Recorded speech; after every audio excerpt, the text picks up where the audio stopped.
Bienvenue dans Éclat de voix, le podcast qui libère la parole. Je m'appelle Anne-Claire Delval, je vous embarque dans le monde de la communication et de l'expression de soi. Oser s'affirmer, porter haut son projet, son entreprise, son association, afficher ses convictions, ses espoirs, dire plutôt que taire n'a rien d'insurmontable. Ce n'est pas de la rocket science, comme disent nos amis anglophones. Ce n'est compliqué ni à faire, ni à comprendre. Je vous le garantis. Testons ensemble.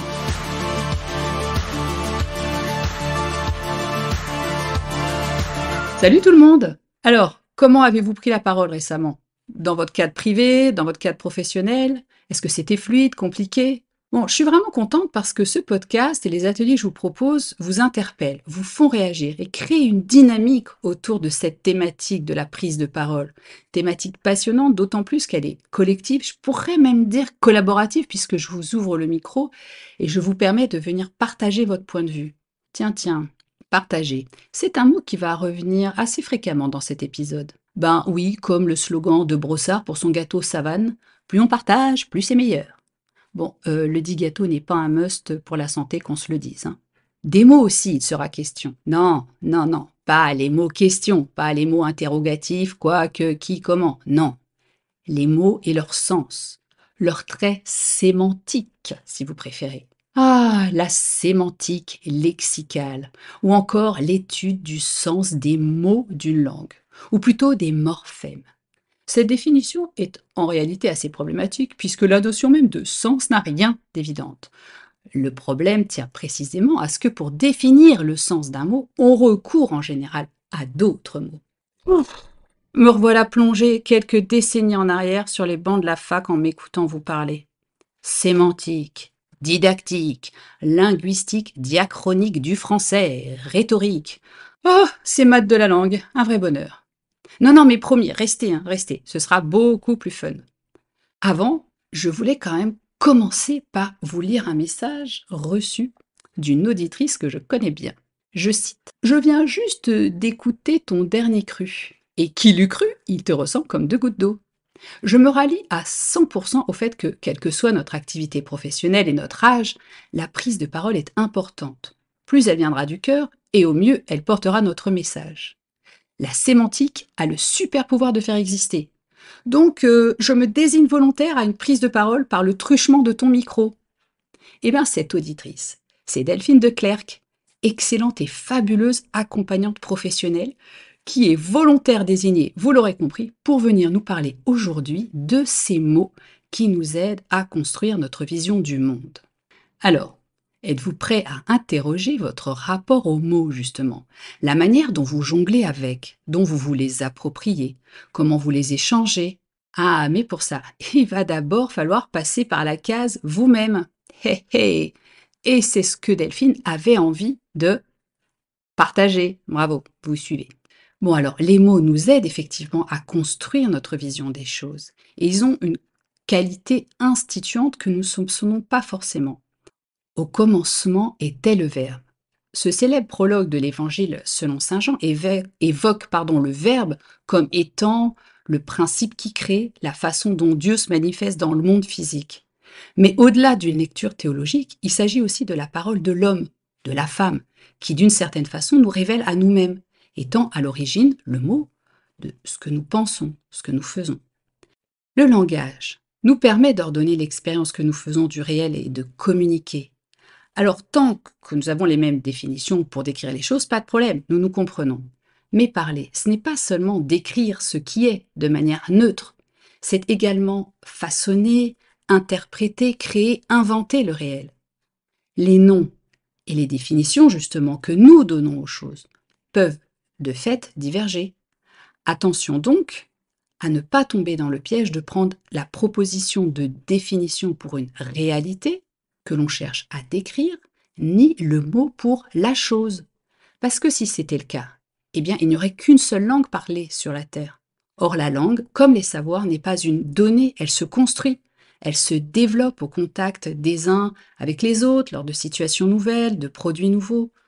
Le langage étant donc aussi bien descripteur que créateur, il est important de prendre conscience de la façon dont nous fonctionnons nous-mêmes et dont nous nous l'approprions pour ensuite le partager. Et avec lui, nos idées, nos points de vue, nos questions, nos angoisses existentielles, nos solutions, et j'en passe. Mais qui dit partager, dit aussi donner sa place aux idées, points de vue, questions, angoisses existentielles, solutions, j'en passe et des meilleurs, de l'autre. Sans chercher toujours à avoir le dernier mot. Ah oui, là, je boucle la boucle avec élégance, je trouve, et beaucoup d'humour. En tous les cas, c'est ce que nous nous apprêtons à faire avec Delphine, échanger des mots.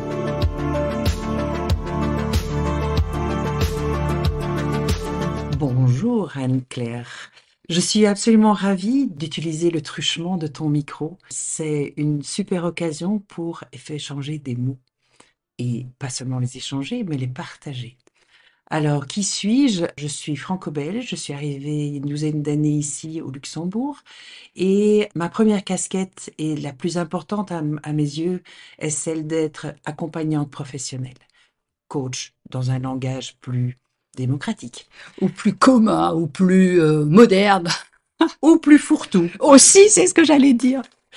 Ma deuxième casquette est l'accompagnement, mais en relocation, donc accompagner des personnes qui arrivent ici au Luxembourg.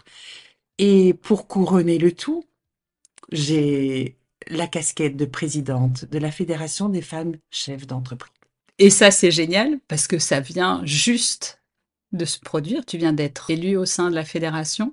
Donc, c'est tout frais et je suis toute contente. Salut Delphine, parce que je t'ai pas encore salué, de t'accueillir dans le cadre de cette nouveauté qui va aussi certainement te donner l'occasion de mettre en place plein de choses dont nous allons parler maintenant. Effectivement. Alors, je viens de le dire, communiquer avec plus de justesse implique de se connaître. C'est pas toujours le cas. On l'a observé, hein, chacune dans nos pratiques respectives. Et comme on le disait récemment, toutes les deux, apprendre à se connaître, c'est pas un long fleuve tranquille. C'est le terme que tu avais employé et je suis bien d'accord. Mais pourtant, c'est une clé essentielle. Oui, effectivement. Déjà, il y a l'apprentissage de soi-même, ça demande déjà une volonté de changer, de se transformer. C'est une volonté de voir nos lumières et nos ombres. Et bien sûr, la vie nous apporte des circonstances, des situations qui nous permettent de nous découvrir. Et toutes ces occasions vont en fait résonner à travers des sensations, des mots que nous recevons et que nous acceptons plus ou moins et que nous pouvons renvoyer comme une balle. Et ça nous permet effectivement de faire aussi résonance avec ce que nous sommes. Donc c'est très important effectivement de savoir la balle de ping-pong, puisqu'on est dans les métaphores, ben, comment est-ce qu'elle arrive sur nous et sur quoi elle va appuyer ou qu'est-ce qu'elle va toucher. Et effectivement, lorsque elle touche peut-être un point qui est peut-être plus sensible, on va peut-être constater une réaction ou un mot qui va partir comme une flèche ou comme une douceur ou comme un chaud doudou, comme on dit. Donc ça, c'est important de savoir quelle est la fibre qui a été touchée. Et à partir du moment où on connaît cette fibre, on peut aussi changer le mot qui va partir. Au lieu que ce soit une flèche, ce sera peut-être un chaud doudou. Ce sera peut-être une flèche, mais avec un bout arrondi, juste pour faire le pinpoint. Donc, c'est important de savoir comment ça résonne en nous, où est-ce que ça peut résonner de manière positive et apporter à la limite à l'autre un autre point de vue, plutôt que de décrocher la flèche qui pique. Oui, il y a en ce moment, je trouve, dans la manière dont nous communiquons les uns avec les autres, de plus en plus de ce qu'on appelle le clivage et je suis interpellée par cette incapacité de beaucoup d'entre nous finalement, et je m'inclus aussi dans le lot, hein, nous sommes souvent très à fleur de peau, les choses nous font réagir instantanément, le stress ambiant que nous vivons, supportons, encaissons, nous rend quasi incapables d'être en connexion profonde avec nous-mêmes. J'imagine que toi, dans les accompagnements que tu proposes, tu observes aussi cette difficulté de relations des gens entre eux et de relations des gens de eux vers eux-mêmes avant d'aller vers les autres. Oui, je rebondis sur ce que tu dis. Effectivement, la première relation qu'il est intéressant d'explorer, c'est la relation que nous avons avec nous-mêmes. En fait, nous sommes, tous et chacun des auberges espagnoles. C'est-à-dire que, tout ce que, nous avons en nous, ce que nous apportons à nous, la manière dont on parle à nous-mêmes, va pouvoir être reflété sur ce que nous partageons, ce que nous donnons à l'autre, ce que nous comme tu disais, par exemple, le stress. Si le stress est en nous et que nous ne l'avons pas bien identifié, eh bien, il va partir comme une flèche vers l'autre. Par contre, si nous avons identifié, et ça fait partie de la connaissance de nous-mêmes, c'est cette fameuse auberge espagnole, si nous pouvons déjà identifier, eh bien oui, il y a telle et telle chose qui, en nous, crée un stress, nous sommes en capacité à ce moment-là entre guillemets, de le digérer et ensuite de pouvoir le transformer pour en faire une énergie positive. Et à partir du moment où on sait où ça a touché, on est capable de transformer ce qu'on remet à la disposition de l'autre ou en partage avec l'autre. J'adore ce mot-là de partage et j'adore cette expression que tu avais déjà employée quand on avait préparé cet, entretien d'auberge espagnole parce que c'est vraiment ça. Finalement, la communication, ça revient, à sortir du sempiternel, écouter pour répondre, pour, finalement donner une autre dimension à cette communication, à ce lien et c'est ça, le lien avant tout, la qualité du lien dont parle, notamment Thomas d'Assembourg Oui. avec la communication non violente. Et celle du partage que tu évoques là, tout à coup, bah, il y a des nouvelles perspectives qui s'ouvrent. Tout à fait. Et ce qui est intéressant aussi, c'est savoir la première base de la parole, c'est le ressenti. Et c'est pour ça que c'est intéressant la sémantique, parce que j'ai un excellent professeur que je vais citer quand même, Jérôme Curnier, qui est extrêmement pointu sur la sémantique.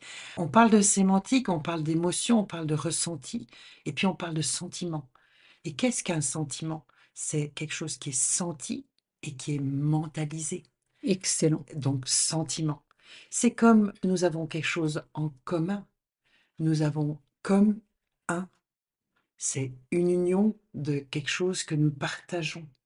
Donc, la sémantique a quelque chose de magique, d'autant plus que cette magie est créatrice. Parce que la sémantique nous décrit, auberge espagnole, et nous décrit, et parce que quand nous sémantisons une situation, un événement, un sentiment, une émotion. Nous passons par le mot pour créer quelque chose, créer notre perception, notre réalité, puisque entre le réel et la réalité, il y a parfois 2, 3, 4 mondes, Ben oui. puisque la réalité de Anne-Claire ne sera pas la réalité de Pierre ou de Paul ou de Delphine. Donc chacun, en fait, en mettant les mots, va utiliser son potentiel de perception, qu'elle soit intuitive, donc plutôt les émotions, qu'elle soit le toucher, qu'elle soit l'audition, l'odorat, et on va puiser dans notre silo de mots pour au mieux dire, déposer, partager ce que nous avons ressenti. Et on va tellement y mettre le cœur que on va finir par confondre notre manière de sémantiser l'événement avec une réalité. La personne en face de nous, dans mon cas, ce sera Anne-Claire, va voir cet événement avec d'autres mots, un autre background, comme disent nos amis anglophones, et du coup, elle va utiliser d'autres mots et ça va créer une autre réalité.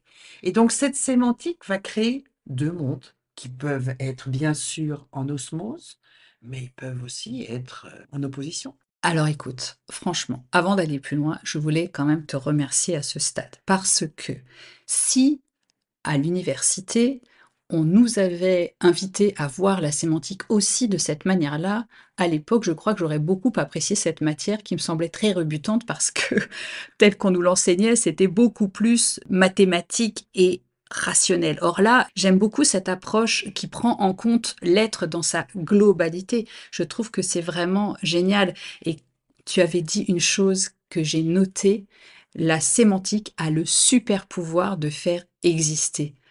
Alors, qu'est-ce que tu voudrais dire par là? Comment est-ce que tu peux nous en dire un peu plus? Oui, en fait, la sémantique, comme je viens de l'évoquer, avec un réel plutôt qu'une réalité, elle va créer plusieurs réalités. Et donc, effectivement, elle va cristalliser autour des mots. Et comme les mots sont le reflet de ce que nous sommes, on va créer littéralement, on va faire exister comment nous, on voit le monde. Et donc, ça va permettre aussi aux émotions à être reconnues, puisque la sémantique va permettre de mettre des mots. Elle va aussi permettre ces mots à être dits, donc ils peuvent être enregistrés. Bizarre, il y a un micro. Euh, Ils peuvent être écrits, ils peuvent être calligraphiés. Ça devient un art. Donc le mot va devenir quelque chose de beaucoup plus tangible, de beaucoup plus concret, de plus pragmatique. Donc il va être créé. Et donc ça va devenir en elle-même une existence. C'est dans ce sens-là que la sémantique crée. Et alors ce qui est intéressant aussi, c'est que comme nous créons notre propre réalité via la sémantique, effectivement en imprimant également nos émotions, on va s'imaginer que tout le monde partage cette même réalité. Et puis, on va la déposer ou la partager avec l'autre. Et on va se dire, dans le fond, mais non, mais lui, c'est pas ça que je voulais dire. Et à ce moment-là, ce qui est intéressant, c'est que ça engage une dynamique, comme tu en as parlé tout à l'heure, d'échange, pas de confrontation, ou bien de confrontation positive, constructive. Et ça permet qu'il y ait une dynamique de collaboration, de coopération. Et du coup, une relation existe. Donc la sémantique va créer, va faire exister une relation. C'est vraiment très intéressant cette, façon de voir les choses, de les aborder au micro en plus parce que ça nous donne cette espèce de vision un peu plus, globale de, bah, non finalement, c'est ce qu'en sophrologie on appelle la phénoménologie. J'observe un arbre, je prends cet exemple au milieu d'autres. Eh bien, si je suis citadine, si je suis jardinier, si j'ai eu, un passé de bûcheron, si je suis, très attirée par le vert, chaque personne va le regarder différemment et il y a qu'à regarder comment, quand on demande à un enfant de dessiner un arbre ou la fameuse «dessine-moi un mouton», eh ben, il sera jamais 2 fois le même. Jamais. Jamais. Et ce qui est intéressant quand on va décrire, alors malheureusement les criminologues le savent bien, on va interroger différents témoins d'un même événement, malheureux dans le cas de la criminologie, mais ça peut être aussi un événement extrêmement joyeux. Vous allez voir que chacun va décrire avec d'autres mots, un même réel, parce que nous avons tous nos filtres et le filtre, la sémantique, est spécifiquement intéressant parce qu'il va vraiment donner l'âme de notre sensibilité, de nos émotions. Et donc, c'est intéressant de partager et de rester bien concentré sur ce que on ressent de manière à ce que ce soit fidèle à nous-mêmes. Et c'est une manière de nous partager, je veux dire, nous dans l'essentiel, à l'autre. Donc, intéressant. Alors, comment tu essayes d'appliquer ces principes, dans tes accompagnements? Est-ce que pour toi, être présidente d'une fédération, bah, tu vas pouvoir justement te mettre dans cet état d'esprit en te disant: «J'ai X membres, donc X réalités différentes et comment je compose avec d'abord, bah, autour de moi mon conseil d'administration et puis après avec tous les membres que j'arrive à globalement satisfaire tout le monde et chacune». C'est, un vrai challenge. La première étape est certainement dans le cadre de la fédération et aussi certainement dans le cadre des accompagnements. La première étape qui pour moi est, on peut pas, on peut, comme on dit, on peut pas en faire l'économie, c'est l'écoute de la réalité que l'autre va déposer. Donc, posez beaucoup de questions, restez en retrait.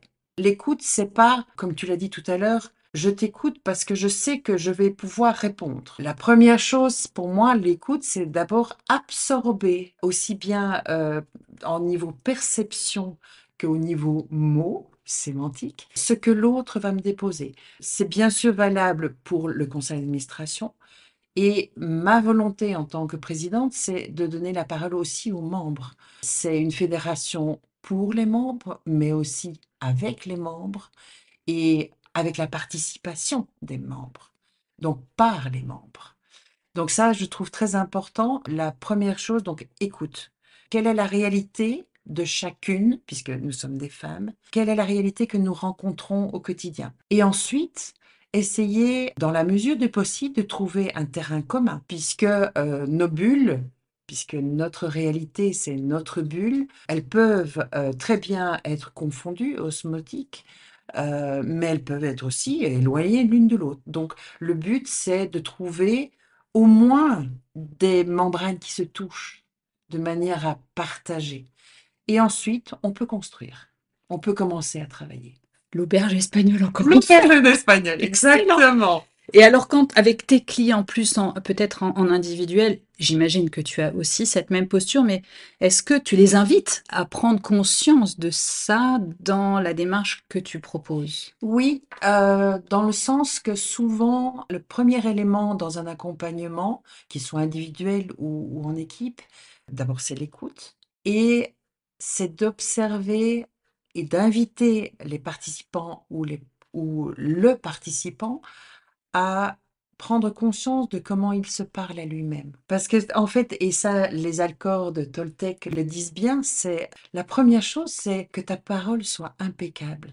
À qui est-ce qu'on parle le plus souvent, le plus longtemps dans un dialogue, je dis bien. Donc, aller-retour. Ce dialogue-là, il commence la conception dans le ventre de la maman, et puis il finit quand? On n'en sait rien. Parce que est-ce que la mort est une finitude? Donc ce dialogue-là, il faut l'entretenir, il faut le chouchouter, il faut le dorloter, avoir beaucoup de bienveillance, parce qu'au plus on va se piquer, on va se torturer, se flageller, au plus malheureusement le partage qu'on va en faire sera flagellant, piquant, et c'est pas des choux doudous. Ça, c'est vrai et je trouve que j'aime vraiment ton approche. Je trouve que c'est super de le partager ici encore parce que on n'est jamais, je pense, aussi désagréable avec quelqu'un d'autre qu'avec soi-même. On n'est jamais aussi peu, indulgent avec les autres qu'avec soi-même. On peut avoir des mots tellement méchants ou des certitudes, nous concernant, je suis comme ci, c'est comme ça, et on s'auto-définit. Alors les autres le font, se chargent déjà de le faire pour nous, ce qui n'est Oui, pas évident. Mais là, avec des mots durs, oui. Et des injonctions. oui, Il faut, tu exact. dois. C'est important. Alors, c'est important, c'est à la limite pas trop un souci, mais tu es obligé de. Pourquoi est-ce qu'il y a moyen de dire, est-ce que tu pourrais être invité à faire ça de cette manière-là? Il serait intéressant d'explorer ce côté-là. En fait, ça dit la même chose. Le sujet de la parole, du mot est le même, mais la manière dont on le tourne est tellement différente. Pour conclure, Delphine, est-ce que tu aurais quelque chose que tu as envie de donner, une idée à nos auditeurs? Est-ce qu'il y a un message, une intention, une suggestion que tu voudrais Alors, déposer? moi, je dirais la première invitation. C'est pas le premier conseil, c'est la première invitation. Pendant une journée, écoutez-vous vous-même, parlez à vous-même et soyez critique. Pas critique, je vais faire des remarques désagréables, mais juste constatez comment vous vous parlez à vous-même. Si vous constatez, et c'est une constatation, donc c'est pas un jugement, si l'on constate que 90% des paroles sont injonction, réprimande, correction, ordre, à ce moment-là, on est invité à avoir beaucoup plus de bienveillance vis-à-vis de soi-même et pas dans le fond, mais dans la forme. Donc, parlez-vous avec bienveillance, avec douceur, pas dans le fond, mais dans la forme. Tout un programme. Merci Delphine beaucoup pour ces échanges, ce partage, cette écoute aussi que tu nous as accordé. Les chers auditeurs, vous savez ce qu'il vous reste à faire. Faites-nous des retours à l'une comme à l'autre. N'hésitez pas à nous envoyer des messages sur nos comptes réseaux sociaux privés, sur nos sites internet. Sur le mien, c'est facile, hein, c'est anne-claire-delval.com. Et puis, n'hésitez pas à mettre une étoile, à encourager ce podcast, à le partager autour de vous, parce que je suis bien certaine, et tu vas me le dire, Delphine, qu'autour de soi, nous avons tous des amis, des enfants, des parents, des compagnons, des collègues qui se parlent très mal et qui, du coup, ne nous parlent pas forcément très bien. Exactement. Donc, allez-y, parlez-vous de manière bienveillante et avec plein de chou-doudou.